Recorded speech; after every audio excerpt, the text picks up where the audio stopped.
우리가 이미 봉독해 올렸지만 15절 말씀을 다시 한번 우리 다 같이 읽어봅시다. 15절 시작.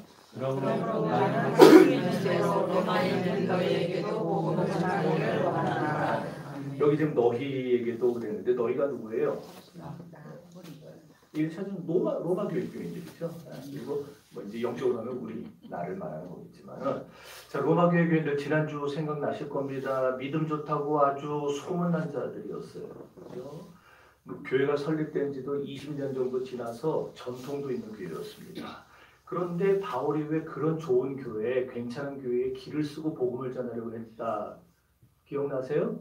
복음을 들어야 될 사람들이 교회 밖에도 많겠지만은 그러나 사실 교회 안에 더 많이 있기 때문에 그렇다면 교회 안에 있는 사람들이 복음을 들어야 될 이유가 뭐라 그랬습니까? 지난주에 그걸 우리가 하나 배웠었어요. 잃어버린 구원의 감격을 회복해야 되기 때문에 우리가 복음을 계속 들어야 되는 이유는 우리가 시간이 가면서 자꾸 감격이 사라져요. 감격이. 그렇지 않나요?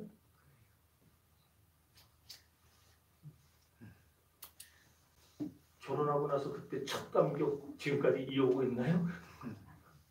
자꾸 사라지고 그래서 우리가 자꾸 복음 들어야 돼요. 그래서 오늘은 이제 로마 교회가 그리고 우리가 복음을 다시 들어야 되는 두 번째 이유를 볼 겁니다. 자, 1장 16절과 17절 읽어봅니다. 시작. 내가 복음에 부끄러워하지 아니하노니 이 복음은 모든 믿는 자에게 구원을 주시는 하나님의 능력이 되리라. 먼저 믿음에 배워 그리고 회당에 되리라. 복음은 하나님의 의가 나타나서 믿음으로 믿게 되리라니 이렇게 마 오직 의인은 믿음으로 말미암아 살리라. 같으리라. 로마서 1장 16절 17절은요. 로마서의 주제라고도 할 수 있어요. 굉장히 중요한 구절입니다. 바울이 여기서 이제 복음에 대한 자신의 생각을 지금 아주 강력하게 써내려고 하고 있는데 바울이 이해하는 복음이 뭐냐 여기 나와 있어요. 복음이란 복음을 믿는 사람이라면 누구든지 구원시키는 하나님의 능력이 복음입니다. 이해가 잘 안 가시죠? 이게 이제 우리가 살펴봐야 될 두 번째 이유인데 자 바울이 로마 교회에 그토록 복음을 전하기를 애타게 원했던 이유는 두 번째 이유는 로마 교회가 꺼져가는 복음의 능력을 다시 회복해야만 하기 때문에 저 로마 교회를 우리 교회로 바꾸면 돼요. 정신교회가 꺼져가는 복음의 능력을 다시 회복해야 되기 때문에 바울은 우리 교회에 이 로마서를 통해서 복음을 다시 가르쳐 주려고 했다는 거예요. 교인들에게 물어봅니다. 구원 받았습니까? 물어보면 대부분 다 구원 받았다 그러죠. 그죠? 다 그럽니다.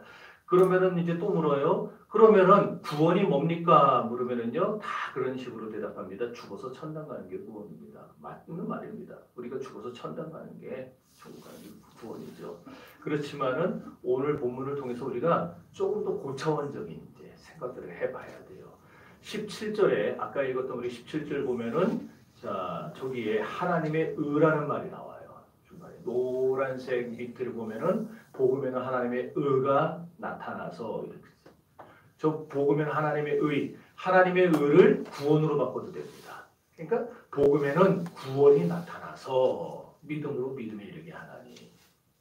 그러니까 우리가 구원이 뭡니까? 당신 구원받았습니까? 그런 질문을 받으면 하나님의 의에 대한 설명이 나와야 돼요.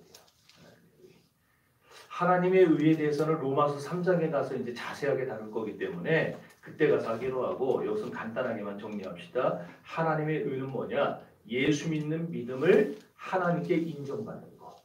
이게 하나님의 의예요. 그러니까 나의 어떤 행위로 인한 그런 떳떳함, 의로움, 뭐 내놓을 만한 어떤 자신감 이런 걸로 생각할 수 있는데 그거 아니에요. 그건 율법이에요. 하나님의 의는 내가 율법을 행해서 뭔가 선행을 해서 내가 착한 일을 해서 의롭다고 인정받는 게 아니고 오직 믿음으로 오직 예수를 믿는 그 믿음으로 하나님께 인정을 받는 거예요. 그러니까 하나님이 내 속에 건덕지는 하나도 없어도 내가 믿는 그 믿음 하나 보시고 너는 이제 의인이야. 그렇게 말해주시는 거. 그게 구원이에요. 그러니까 당신 구원받았으니까 네. 구원이 뭡니까? 내가 예수님을 믿는 믿음으로 하나님께 인정받았습니다. 그게 구원입니다. 난 구원받았습니다. 그렇게 말할 수 있어야 돼요. 여러분 조직신학에서 이거를 뭐라 그러냐면 이심칭이라고 그래요. 들어보셨어요? 이심득이 또는 다 똑같은 말입니다. 믿음으로 의롭다함을 얻는다 그 얘기인데 믿음으로 얻는 이 의 때문에 우리가 비로소 하나님과 화목하게 될 수 있는 것이죠. 그리고 이 의 때문에 우리가 죄와 죽음에서 벗어날 수 있고 사탄의 지배에서 자유함을 얻을 수가 있습니다. 그리고 예수 안에서 새 생명을 얻어 영원한 천국에 들어갈 수도 있게 되는 겁니다. 로마서는 이렇게 기막힌 구원의 은혜를 우리에게 다시 알게 해주고 확신하게 해주며 풍성하게 누리도록 해주기 위해서 기록된 거예요. 그리고 이제 하나 더 생각해 볼 것은 우리 개혁주의는요. 내세 구원을 말할 때 구원은 저 천국에 가서 얻게 되는 그것만 말하지 않습니다. 물론 구원은 저 천국에 가는 거 예수 믿는 그 믿음으로 하나님께 인정받아 천국에 가는 게 구원이겠지만 그러나 우리 개혁주의에서 말하는 구원에는 현세적인 복도 있어요. 현세적인 복. 그러니까 여러분도 잘 아시다시피 아담이 죄를 짓고 나서 세상에 죄가 들어왔어요. 그래서 우리 영혼이 부패하게 됐습니다. 이에 따라서 사람은요 정신적인 혼란도 겪고 육체적인 질병도 얻게 됐어요. 그렇지만은 복음을 듣고 구원의 능력을 체험하면은요 정신적으로 불안해하던 사람이 말짱해집니다. 그래요, 그래요? 그렇죠? 네. 고독해하던 사람이 외로워하던 사람이 더불어 살아가는 기쁨을 누리게 됩니다. 불평불만과 원망에 사무쳐 살아가던 사람이 그리스도 안에서 참 자유를 누리게 됩니다. 비록 세상을 살아가면서 여러 가지 마음 상하는 일들이 일어날지라도 영원한 하나님의 나라를 소망하며 살기 때문에 결코 쓰러지지를 않습니다. 이렇게 예수를 믿으면은요 우리가 천국에 가는 그것만이 아니라 이 세상에서 정신적으로 당했던 그 모든 괴로움들 그리고 육체적으로 당하는 괴로움들을 우리는 다 건짐받고 고침받을 수 있다는 거예요. 그뿐입니까? 술, 담배, 마약, 도박 이런 거 빠진 사람들 그 악한 죄를 끊어버리게 되죠. 구원받으면 그러니까 가정이 행복해지게 되는 거예요. 그러니까 이렇게 예수의 구원은 우리의 정신에도 복을 주고 육체에도 복을 주고 그러니까 내세에도 복을 주고 현세에서도 복을 주고 믿습니까? 이렇게 하나님은요 여러분이 장차 천국 가서 하나님 나라 들어가서 행복하게 사는 걸 바라십니다. 그러나 아울러서 여러분이 세상에서도 잘 되기를 바라십니다. 아멘. 그렇다면은 바울이 로마 교회에 다시 불 붙이고 싶어 했던 하나님의 능력이 뭐냐? 첫째로 이거 아까 있어야 되는데 예수 그리스도의 이름이 하나님의 능력이에요. 이게 바울이 로마 교회에 불 붙이기 원했던 하나님의 능력, 그게 예수의 이름이라는 거예요. 예수의 이름. 사도행전 3장에 베드로와 요한이 성전에서 나오다가 안진뱅이 하나를 만났어요. 그때 베드로가 그 안진뱅이에게 뭐라고 했는지 기억나시죠? 은과 금은 내게 없거니와 내게 있는 것으로 내게 주노니 나사렛 예수 이름으로 일어나 걸으라 하고 그가 오른손을 잡아 일으키니 저가 곧 일어나. 그랬어요. 베드로와 요한이 뭘 줬어요? 예수의 이름을 줬어요. 이게 바로 예수 그리스도의 이름이 주는 능력입니다. 예수 이름에 능력이 있다는 거예요. 그래서 예수의 이름을 선포하면 귀신이 어떻게 돼요? 떠나가요. 마귀가 쫓겨납니다. 예수 이름 앞에서 병마가 도망갑니다. 예수 이름 앞에서 죄가 물러납니다. 우리에게 그런 능력이 있어야 됩니다. 우리 교회에 그런 능력이 있어야 됩니다. 그냥 우리가 그냥 교회 다니고 아이 나 그냥 교인이야. 그거 우리에게 능력이 있어야 됩니다. 예수의 이름으로 말하면은 그대로 되어지는 이런 능력이 오늘 우리에게 있기를 축복합니다. 두 번째로 바울이 그렇게 전하고자 했던 하나님의 능력이 뭐냐?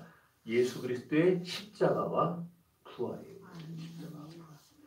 고린도전서 2장 2절에서 바울이 말합니다. 내가 예수 그리스도와 그의 십자가에 못 박히신 것 외에는 아무것도 알지 않기로 작정했다 그랬어요. 왜냐? 예수의 십자가가, 예수의 부활이 하나님의 능력이라는 걸 알았기 때문에. 그러니까 오늘 우리도 똑같지 않겠어요?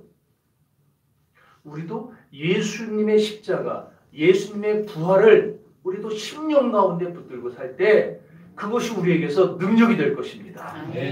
실제로 사도행전 2장에서 베드로가 딴 거 안 했어요. 예수님이 부활하셨습니다. 예수님이 십자가에 달려 죽으셨다가 4일 만에 살아나셨습니다. 요 말만 했거든요. 근데 이 메시지를 증거할 때 3,000명이 되게 됐어요.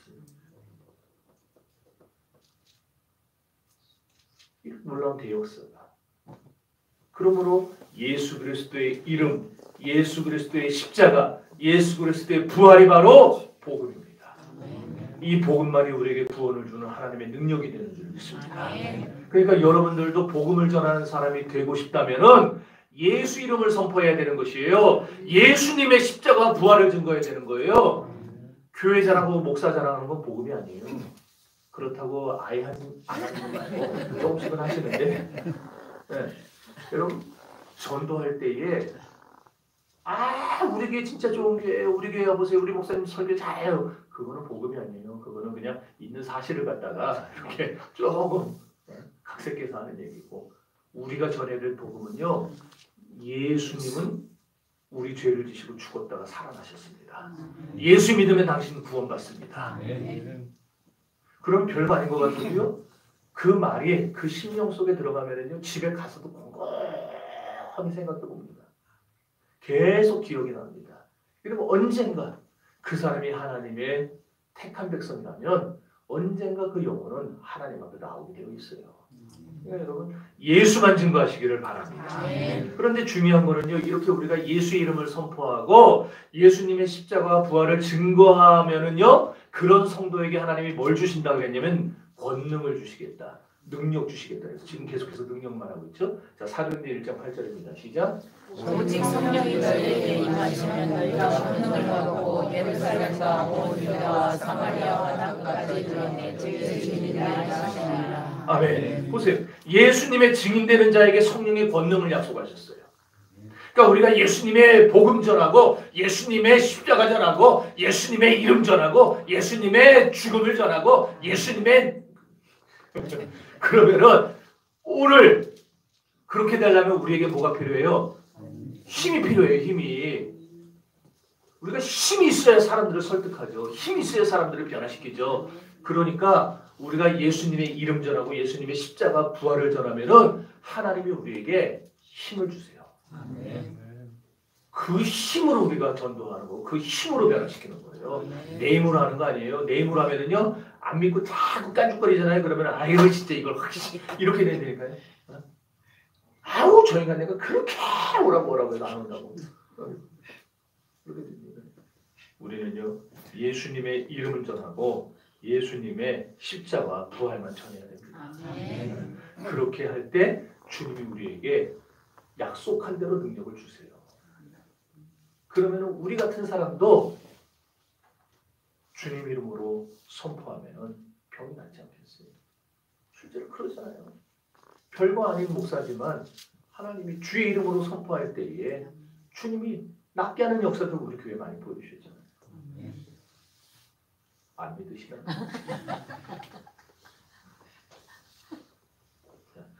그래서 예수님도 그랬어요. 예수님도요, 하나님의 아들이시지만은 예수님도 어땠어요? 복음 전하기 위해서 예수님이 제일 먼저 하신 거 성령 충만 받는 거였어요.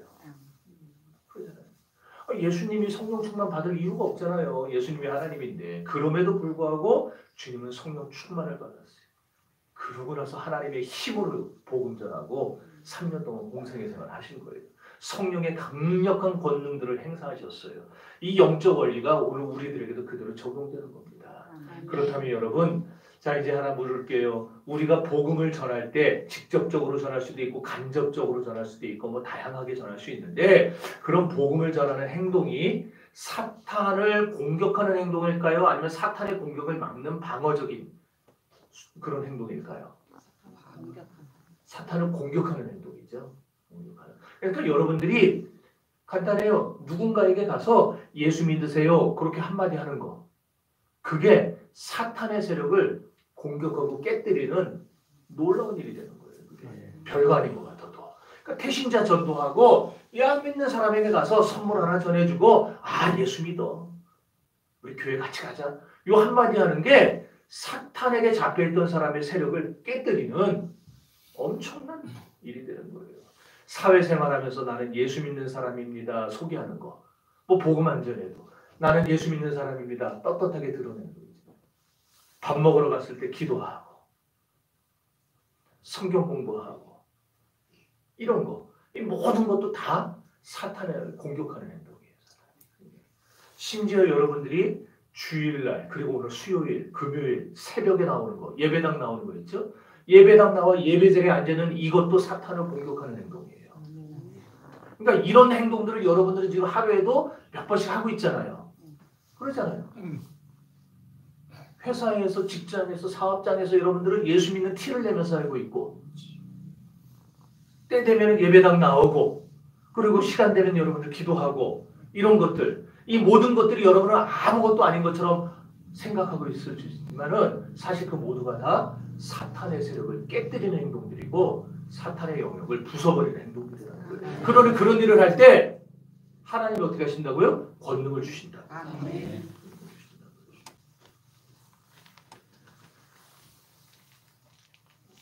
그런데 중요한 게 있죠. 공격하는 쪽과 방어하는 쪽 중에서 어느 쪽이 더 강해야 공격이 성공할까요? 당연하죠. 네. 공격하는 쪽이 강해야 공격이 성공하겠죠. 고대 병법서에는요. 성을 지키는 자보다 성을 공격하는 자의 군사 수가 10배가 넘어야 된다고 했어요. 그래야 성을 함락시킬 수 있다고 했어요. 현대 전투에서는 숫자가 많이 줄었더라고요. 수비하는 쪽보다 방어하는 쪽보다 공격하는 쪽의 화력이 3배 이상 돼야 된다고 나와요. 현대 병법서에는. 그러니까 화력이 비슷하거나 아니면 약하면 공격하는 쪽이 질 수가 있는 거예요. 세상의 전쟁학에서 통하는 이런 힘의 법칙은 영적인 세계에서도 통하게 되어 있습니다. 그러므로 여러분들이 아까 얘기한 대로 여러분이 자기도 모르는 사이에 하고 있는 하루의 그 행동들 나 예수 믿는 사람입니다. 그리고 기도하고 예배당 나오고 또는 적극적으로 직접적으로 예수 믿으세요 하는 이 모든 것들이 지금 사단을 공격하는 행동인데 공격하고 있는 여러분들이 그러면은 방어하는 자들보다 어때요? 3배 이상 강해야 된다고요. 3배 이상 강해야 되는데 뭘로 강해질 거예요? 뭘로 강해질 겁니다? 여러분의 힘으로 강해져 있는 거 그건 안 돼요.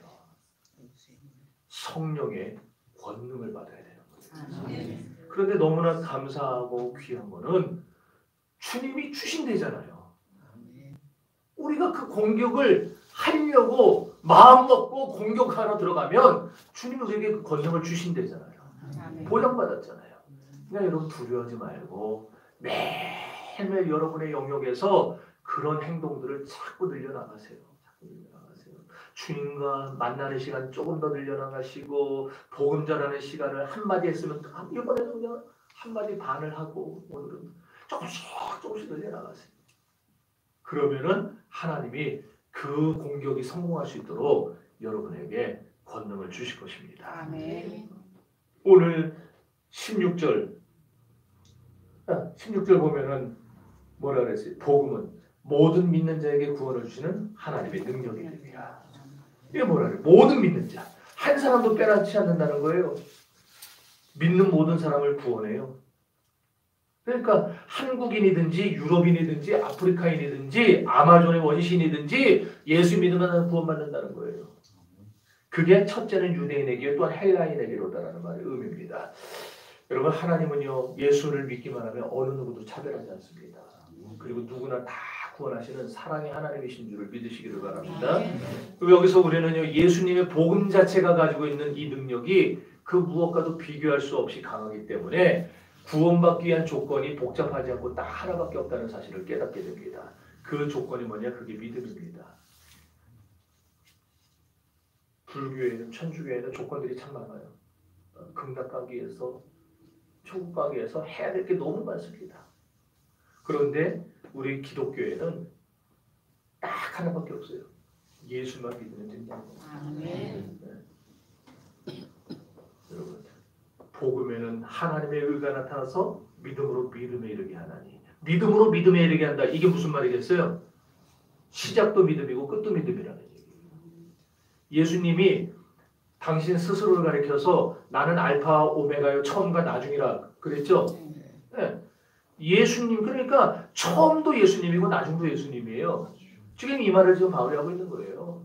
우리가 구원받을 수 있는 유일한 길은 예수 믿는 믿음이에요. 처음도. 그리고 끝도 예수 믿는 믿음이에요. 그러니까 우리는 믿음 말고는 구원받을 수 있는 다른 길이 없어요.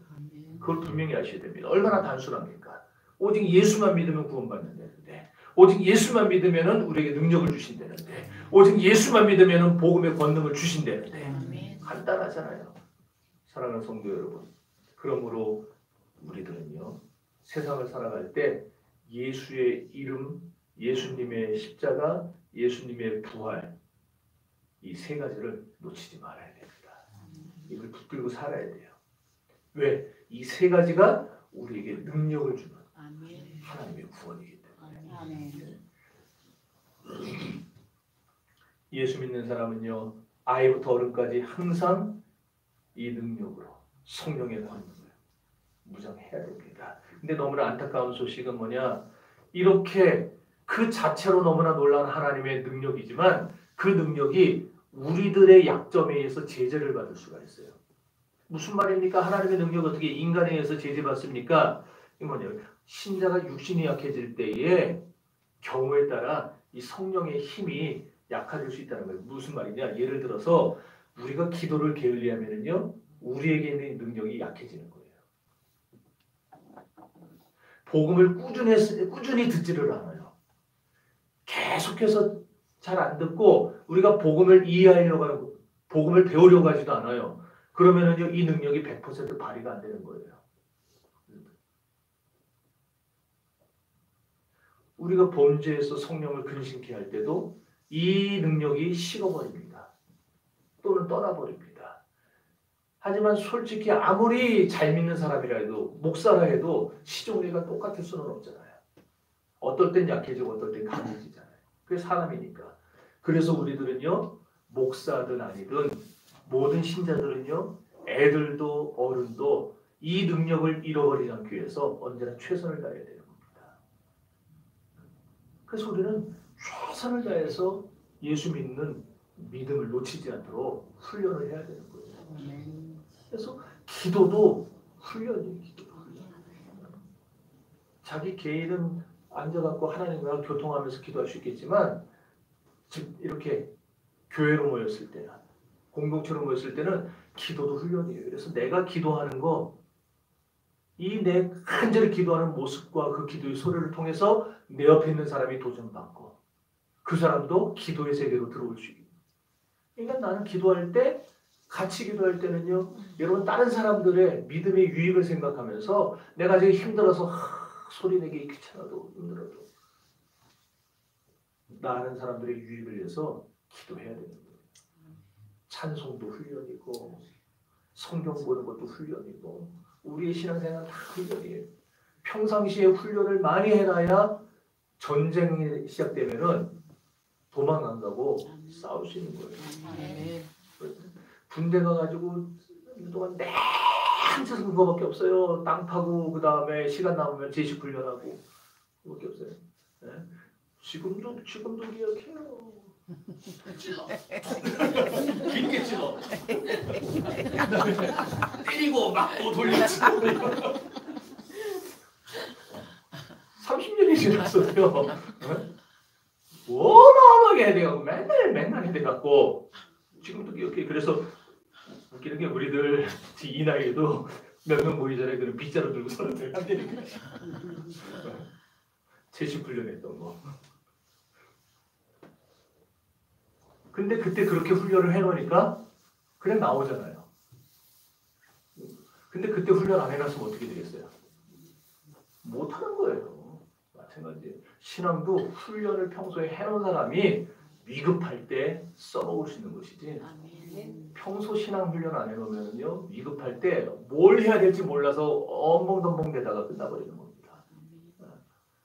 그래서 다시 말하지만 우리는 이 능력, 성령의 능력을 잃지 않기 위해서 꾸준히 부단하게 최선을 다해 우리는 신앙의 훈련을 해나가야 하는 것입니다. 아멘. 그래서 교회는 그리고 목회자는 할 수만 있으면 복음을 자주 선포해야 돼요. 듣든지 안 듣든지 복음을 계속 선포해야 됩니다. 그게 목회자의 사명입니다. 아멘. 싫어해도 듣기 싫어해도 계속해서 그거밖에 없어요. 할 게. 그거 하라고 목사 생각하는데 그거 안 하면 목사가 안 돼야지. 뭐 어떡하겠어요. 예수 복음만 전해야 돼요. 예수 복음. 아멘. 컵 안에 물도요. 제가 마셔서 없어지기도 하지만 그냥 놔두면은요. 하루 지나면은 줄어들어 있어요. 증발되잖아요. 마찬가지 우리가 연약하고 우리가 기도 게을리하고 우리가 복음 잘 안 듣고 우리가 범죄하고 하면은 자꾸 우리 안에 있는 성령이 소멸되고 약해지는 거. 그거 당연하지 않겠어요? 그러니까 채워줘야죠. 이 성령을 뭐 채우고 줄이고 그렇게 하니까 좀 여러분 이상하게 생각할 수 있는데 하여튼 이해하게 하려니까 이런 표현을 쓰는 거예요. 어쨌든 우리 안에 성령이 떠나버리지 않게 해야 될 거 아니에요. 우리 안에 계신 성령님이 소멸되지 않게 해야 될 거 아니에요. 아멘. 그러면 계속 성령님이 기뻐하는 걸 우리가 해줘야죠. 아멘. 그게 뭐예요? 그게 기도하고 말씀 보고 찬송하고 훈련하고 그러면 우리 안에 계신 성령이 기뻐하시는 거예요. 충만하시는 거예요. 그럼 우리가 막상 필요할 때 그 충만한 능력이 우리를 이끌어가시고 그 충만한 능력이 우리로 하여금 이기게 하시는 줄 믿습니다. 아멘. 여러분 오늘날 참 안타까운 것은요. 한국교회 안에 싸움이 너무 많아요. 거듭나지 못한 썬데이 크리스찬들이 교회 안에 너무너무 많아요. 구원의 감격이 식어버린 사람들도 너무 많습니다. 서로 용서하지 못하는 사람들, 예수 믿은 지 10년이 지나도 성격이 바뀌지 않는 사람들 너무 많아요. 여러분이 주님은요. 우리의 성격도 바꿀 수 있는 분인데 아멘. 전 저를 보면 알아요. 전 고등학교 때, 중학교 때 친구들 만나면 무서워서 옆에 못 왔대요. 제 옆에. 괜히 옆에 갔다 한 대 맞을 것 같다고. 근데 지금은 뭐 개나 소나 다 저한테 얼렁붙어요.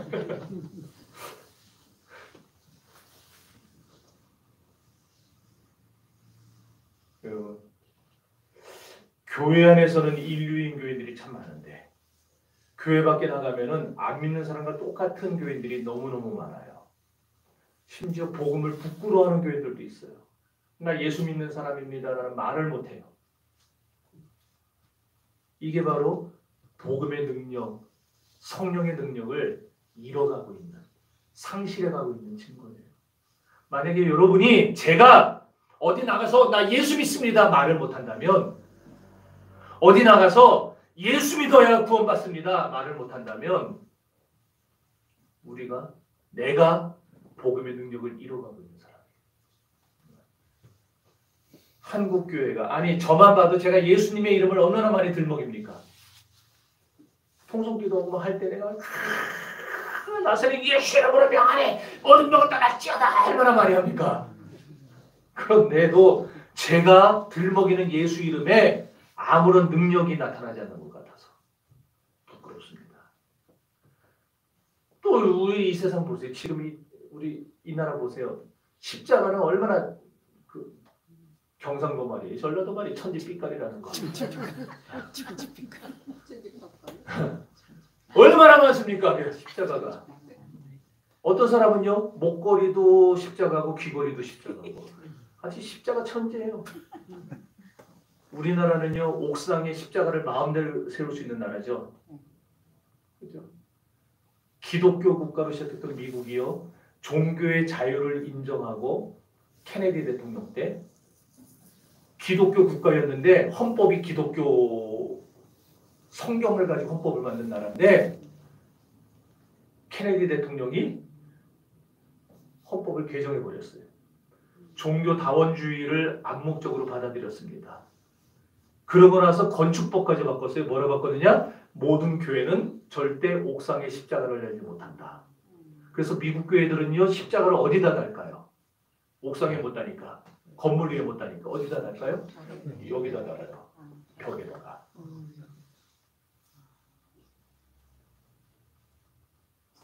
그런데 우리나라는 어때요? 제일 높은 곳에다가. 그것도 종탑 세워갖고. 저 꼭대기에다가. 그거 달지 않아요? 그래서 밤만 되면 십자가 불빛이 얼마나 아름답습니다. 옛날엔 빨간 불만 있었는데 요새는 파란 불도 있고 하얀 불도 있고 많아요. 십자가 불이. 비행기 타고 탁 우리나라 들어올 때 쫙 밑에 다른 건 안 보여도 십자가 불빛들을 보여있는데 얼마나 멋있는지 모릅니다. 그런데 십자가는 저렇게 많은데 또 제일 높은 곳에 십자가는 다른데 그러면 거기에 걸맞는 능력이 나타나야 될 거 아니겠어요? 교인들마다 십자가를 내세우는 만큼 십자가의 능력도 나타나야 될 텐데 현실은 과연 그런가? 그게 우리의 수치입니다. 한국 기독교의 수치예요. 예수 이름은 어느 때보다 가장 많이 외치고 예수 십자가는 가장 많은데 전국의 미장원수보다 많다고 그러는데 그런데 한국교회 교인들은 예수님의 능력을 나타내지 못하고 있다면 그게 얼마나 수치입니까? 차라리 십자가를 붙이지 말았으면 좋겠다는 교회들도 있어요. 차라리 저 사람은 방송에서 예수 믿는다는 소리 좀 하지 말지 그런 사람도 있어요. 그래서 오늘날 기독교가 수치를 당하고 조롱을 당하는 이런 때도 없는 것 같습니다. 역사상 가장 많은 조롱을 당하고 있는 거예요, 기독교가. 아니 오늘 포털 기사에 어떤 몇 살짜리 그 젊은 놈이 천주교 다니다가 이슬람으로 개종을 했대요. 550만 명의 유튜브 구독자를 가지고 있는 놈인데 놈이라고 하면 또 그런 분인데 근데 걔가 인천에다가 영종도 거기 가는 길에다 땅을 사가지고 거기다가 이슬람 사원을 짓겠대요. 그리고 그 동네 우리나라 전역에 이슬람 그 종소리 울려 퍼지는 날이 오기를 자기는 그날이 오기를 기대하면서 그래서 자기가 여기다 이슬람 사원 짓게 후원해달라. 진짜. 근데 그 기사 밑에 댓글들이 막 달려요. 댓글들이 막 달리는데 아니 도대체 기독교가 뭐 했다고 거기 아무것도 한 게 없는데 거기다가 개독교나 개슬람이나 아니 왜 교회를 거기다가 집어넣냐고. 지금 그놈이 이슬람 얘기하고 있는데 기독교가 이렇게 조롱거리가 됐어요. 지금 이 시대에.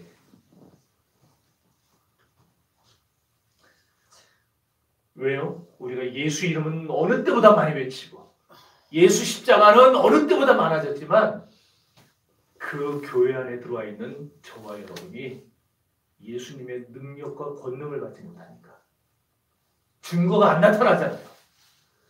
우리가 예수 이름으로 걸으라고 하면 일어나야 되고 예수 이름으로 선포하면은 그런 증거들이 나타나야 될 텐데 그게 저부터도 안 나타나니까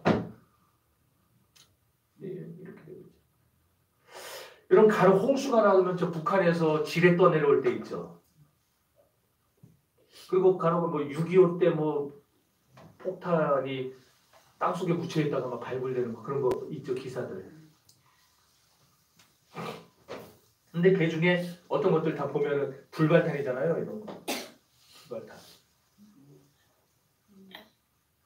저 폭탄이에요. 저거 터지면 2km 내가 다 박살난대요. 근데 저게 안 터져. 어느 나라인가? 저 폭탄을 갖다가 세워놓고 밥 먹을 때 때리는 종으로 쓰는 저거를 너무 무식한 사람들 그러다 터지면 어떡하라고. 무식하니까 하는 거지 무식하니까. 저게 불발탄이라서 참 다행이죠. 저게 우리나라 공사 현장에서 발견된 거예요. 공사하다가 포크레인이 저걸 팍 쳤으면은 그냥 날아갔을 텐데. 근데 불발탄이라 너무너무 다행스럽지만 저걸 기독교에 적용을 해보면 참 씁쓸합니다. 무슨 말이냐? 우리가 지금 쏴대고 있는 이 예수의 이름, 십자가 이런 말들이 다 불발탄 같아서. 여러분 지뢰는 터져야 지뢰지 안 터지면 그게 무슨 지뢰입니까? 그죠? 폭탄은 터져야 폭탄이지 안 터지면 그게 무슨 폭탄이에요? 고철이지. 그러잖아요. 기독교인들에게도 예수의 이름이 있어야 예수쟁이지 아무 능력도 안 나타나면은 예수의 이름에 능력이 안 나타나면은 우리가 무슨 예수쟁이냐고요. 주일이면 교회들마다 예배드리고 나오는 사람들 천직입니다. 그런데 이 사회가 되어가는 꼴을 보십시오. 예수 믿는 정치인들이 한둘입니까? 민주당에도 많고 국민의힘에도 많고 예수 믿는 배우와 예수 믿는 가수들이 한둘입니까? 기업마다 신호에다 조찬기도에다 믿는 사람이 어디 한둘입니까? 그러면 거기에 걸맞는 능력이 좀 나타나야죠.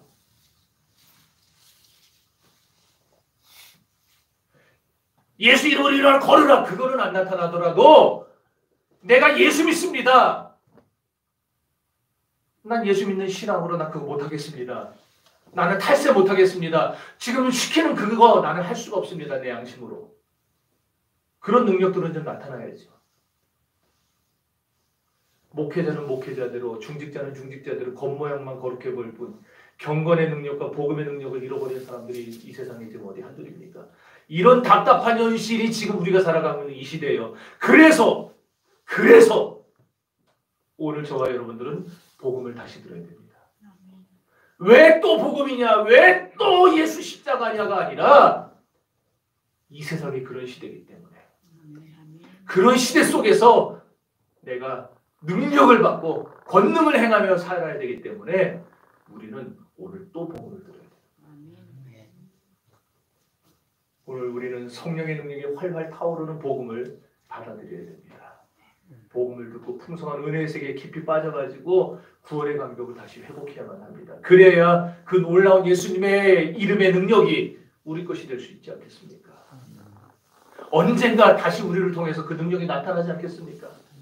지금은 안 되더라도 언젠가 내가 그 복음의 능력에 사로잡혀서 나사렛 예수 이름으로 너에게 주노니 일어나라 할 때에 그 이름의 능력이 나를 통해서 나타날 때가 오지 않겠습니까? 아멘. 그래서 우리는 예수님의 이름의 능력을 내 것으로 만들기 위해서 우리는 날마다 예수님을 내 마음에 모시고 그분을 묵상해야 됩니다. 아멘. 주님이 왜 나를 위해서 죽으셨는지 우리 묵상하며 살아야 됩니다. 그리고 성경을 펴서 우리를 위해 예수님이 행하신 일들을 열심히 공부해야 됩니다. 우리 기독교는요. 성경을 부단히 연구해야 됩니다. 왜? 바울이 베레아 교회들에게 그랬죠. 끊임없이 성경을 날마다 상고하거니와. 그러면 성경을 연구한다는 거예요. 그냥 읽기만 하는 게 아니라 우리는 성경을 연구해야 됩니다. 왜 이럴까? 왜 이 말씀이 나왔는가? 목회자만 그러는 게 아니에요. 모든 교인이 다 그렇게 해야 되는 거예요. 그리고 우리 날마다 주님의 십자가 앞에 나가서 우리의 무릎을 꿇고 피 묻은 주님의 발을 끌어안는 시간을 자주 가져야 됩니다. 부활의 영광이 온누리에 찬란하게 뻗쳤던 그 현장에, 그 십자가의 현장에 우리도 같이 올라가서 나를 죄에서 자유케 해주신 예수 그리스도를 바라보면서 우리는 가슴이 터져라 주님을 불러야 됩니다. 주님, 내가 주님의 십자가 앞에 나왔습니다. 내가 오늘 주님 앞에 나와 무릎을 꿇었습니다. 주님의 능력이, 주님의 그 이름의 권능이 나를 통해서 비춰질 수 있도록 주님 나를 붙잡아 주시고 사용해 달라고 우리 날마다 주님의 이름을 불러야 됩니다. 이런 것들이 우리에게서 나타날 때 그것이 바로 복음을 다시 듣는 거예요. 주님을 묵상하고 주님의 말씀을 공부하고 날마다 주님을 상고하는 피 묻은 주님을 끌어안고 기도하는 그런 모습들이 우리에게서 계속 나타날 때 그게 바로 복음을 듣는 겁니다. 우리가 복음을 들을 때에 잃어버린 구원의 능력, 성령의 능력을 다시 회복할 수 있을 것입니다. 바울이 그리고 로마 교회에 그토록 가려고 했던 세 번째 이유는 뭐냐? 하나님이 기뻐하시는 열매를 로마 교회가 맺기를 원해서요. 열매 맺기 위해서. 자, 읽어봅시다. 시작. 언제나 내가 여러분에게 가고자 한 것을 너희가 모르기를 원하지 아니하노니 이는 너희 중에서 다른 이방 중에서 같이 열매를 맺게 하려 함이로되 지금까지 길이 막혔도다. 여기서 열매는 어떤 열매일까요? 전도 열매죠. 그렇죠. 전도 열매예요. 여러분, 교회가 복음을 다시 듣고 구원의 감격과 하나님의 능력을 되찾으면 그때부터 폭발력을 갖기 시작합니다. 폭발력을 갖기 시작해요. 오늘 저와 여러분이 복음을 듣고 우리가 깨어나기 시작하면 그 깨어난 사람은 가는 곳마다 사람들을 붙잡고 열심히 전도할 것입니다. 그리고 그 결과 당연히 전도의 열매를 거두게 될 것입니다. 바울은 세계를 복음화하기 위해서 바울의 꿈은 로마가 아니었어요. 전 세계였습니다. 전 세계 복음화를 위해서 바울은 먼저 무엇보다 로마 교회가 그리스도께로 다시 돌아와야 된다는 걸 믿었던 사람이에요. 그게 바울의 확신이었어요. 그래서 로마서를 써보낸 지 한 4년 정도 지나서 주 62년도에 그 초에 바울은 죄인의 신분이 되어서 꿈에도 그리던 로마에 가게 됩니다. 그렇게 로마에 가고 됐었는데 못 갔었는데 갈 길이 계속 막혔었는데 쇠사슬에 묶인 죄인의 신분으로 로마에 가게 돼요. 그리고 3년 동안 로마에 머뭅니다. 그 3년 동안 복음을 계속 전해요. 어떨 때는 자유롭게, 어떨 때는 착고에 묶여서 복음을 전해요. 그러다가 주 64년 바울이 네로 황제에 의해서 순교당할 때까지 로마에는요 기독교 신자가 엄청나게 늘어납니다. 감옥에 갇혀서 복음을 전했는데 그 복음을 들은 사람들이 깨어나기 시작하고 그 깨어난 사람들이 예수를 증거하면서 로마에 어마어마한 전도의 열풍이 불어닥쳤어요. 역사 기록에 보면은요 바울과 베드로가 로마에서 순교를 당해요. 근데 그 순교당할 때 로마의 신자 수가 기록이 되어져 있는데 2만 명으로 나옵니다. 2만 명만 해도 대단하죠. 근데 그 2만 명이 누군지 아세요? 유대인들 숫자예요. 유대인들 중에 예수 믿고 구원받는 사람의 숫자예요. 그러면 유대인들 빼고는 얼마겠습니까? 그걸 기록해놨으면 누가 좋았는데 아무도 기록을 해놓은 사람이 없어요. 당시 로마에 몇 명이 예수를 믿었는지. 다만 이런 기록은 나와요. 거대한 군중들이 모였다. 거대한 군중들이라는 표현을 쓴 거 보니까 몇만 명 정도는 아닌 것 같아요. 로마의 인구수가 제가 첫 번째 시간에 로마서 강의 첫 번째 시간에 말씀드린 130만 명 정도가 됐어요. 그리고 그 중에 60만, 70만 명 정도가 노예들이라고 그랬고 그 130만 명 중에 몇 명인지는 모르겠지만 역사학자들이 볼 때에 이건 거대하다고밖에 말할 수 없는 어마어마한 사람들이 예수 믿는 사람이 되었다라고 표현을 했어요. 네로가 기독교인들을 어떻게 죽였는지 아세요? 콜로세움 아시죠? 검투사들이 싸우던 곳. 거기다가 신자들을 몰아놓고 미친 개나 굶주린 맹수들을 풀어놔서 뜯어먹게 했어요. 그걸 보면서 박수를 쳤어요. 그 사람들이. 십자가에 못 박아 죽인 거는 뭐 그냥 기본이고 짐승의 가죽, 피가 묻어져 있는 짐승 그 가죽을 벗겨서 그걸 사람에게 불불불 말았어요. 기독교 신자에게. 그런 맹수들을 풀어놨을 때, 개들을 풀어놨을 때에 짐승의 냄새가 나니까 그걸 산채로 뜯어먹게 한 거예요. 궁전 뜰에다가 소나무 막대기를 세워놓고 거기에 예수 믿는 사람들 데려다 다 못을 박아놨어요. 소나무 막대기에 다 뺑 돌아가면서. 그리고 그 위에 기름을 부었어요. 석유 있죠? 석유. 기름을 붓고 불을 붙였어요. 그리고 몇 날 며칠 횃불로 사용했어요. 기독교인들을 불태워가면서. 그렇게 수많은 기독교인들이 순교당하고 죽어가면서도요. 로마에는 기독교인들이 줄어든 게 아니라 더 많아졌어요. 어떻게 그런 일이 있었을까요? 바울이 로마 교회 교인들에게 그 구원의 감격이 식어가던 교인들에게 복음을 다시 가르쳐 주니까 그 복음이 그들을 깨웠어요. 그들에게 구원의 감격을 다시 일으키고 구원의 능력을 다시 회복시켜주고 그들이 예수 이름의 능력을 믿고 그들이 담대하게 그 순교자를 받아나가기 시작한 거예요. 그러니까 몇 년 지나지 않아 바울이 복음 전하지 몇 년 지나지 않아서 로마의 거대한 사람들, 거대한 군중들이 예수를 믿게 됐던 거예요. 여러분, 오늘 우리도 그런 꿈을 꿉시다. 우리 교회가 그렇게 되어야 되지 않겠습니까?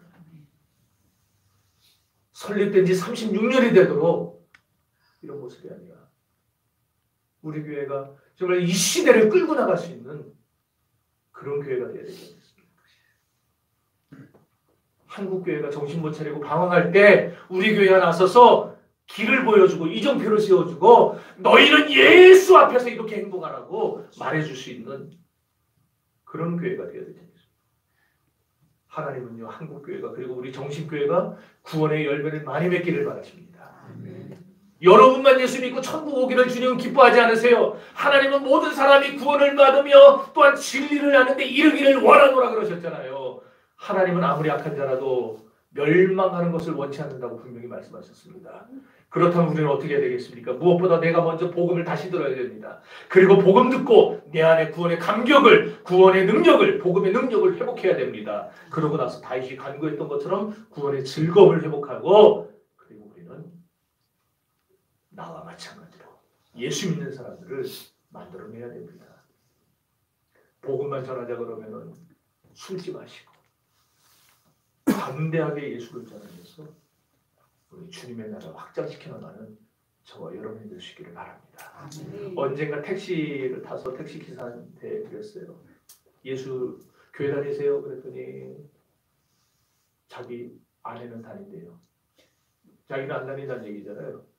그래서 왜 안 다니십니까? 예수 믿으세요? 그랬더니 아유 말도 하지 말라고. 택시 기사는요 일요일에 교회 못 나가요 그러는 거예요. 이게 뭐예요? 순번이에요, 뭐예요, 그거. 그래서 갖고 그럼 얼마나 피곤한데 그 쉬는 시간에 잠자야죠. 우리 마누라만 나가면 되죠, 뭐.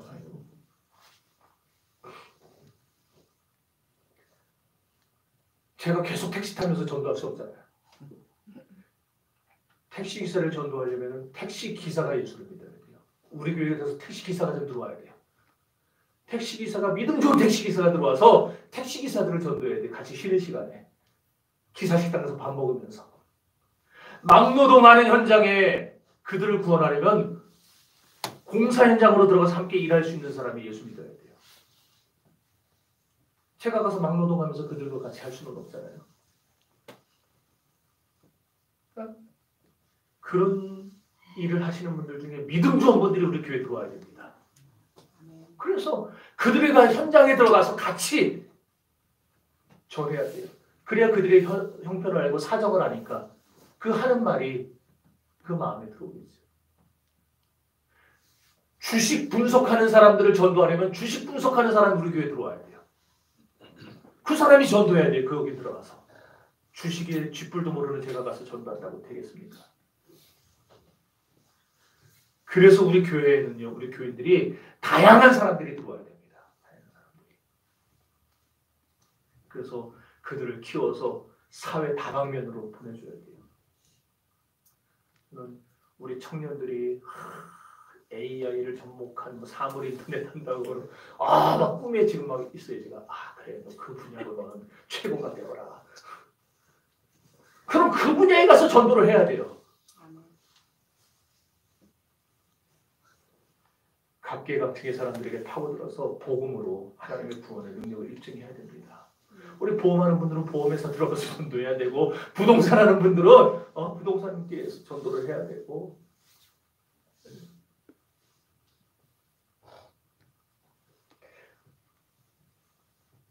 만약에 우리에게 구원의 능력에 사로잡혀서 하나님이 기뻐하시는 열매를 맺고자 하는 그런 뜨거운 가슴이 있다면 우리는 전도하게 될 것입니다.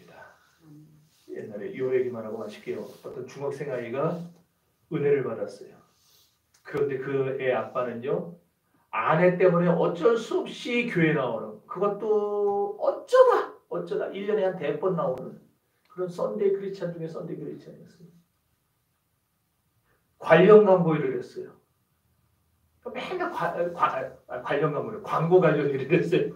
그러니까 광고하는 사람들 맨날 가서 술 마시고 막 그거 전에 접대하고 광고하는 사람들. 그러면서 주일은 껄핏하면 빼먹고 아주 술독에 빠져 살고. 그러니까 이 애가 은혜 받고 나서 아빠한테 예수님 바로 믿자고 졸라대지만요, 아빠가 끄떡도 안 하는 거예요. 그렇게 아들을 좋아하면서도, 아들 하나 딸 하나 있었는데 그렇게 좋아하면서도 말을 안 들어요. 그러다가 어느 날 얘가요, 참 몹쓸병에 걸려서 죽었습니다. 그래서 얘가 죽어가면서 아빠에게 중환자실에서 유언을 남겼어요. 걔가 제 후배였어요. 뭐라고 유언했는지 아세요? 아빠를 보는 게 이제 마지막일 것 같아요.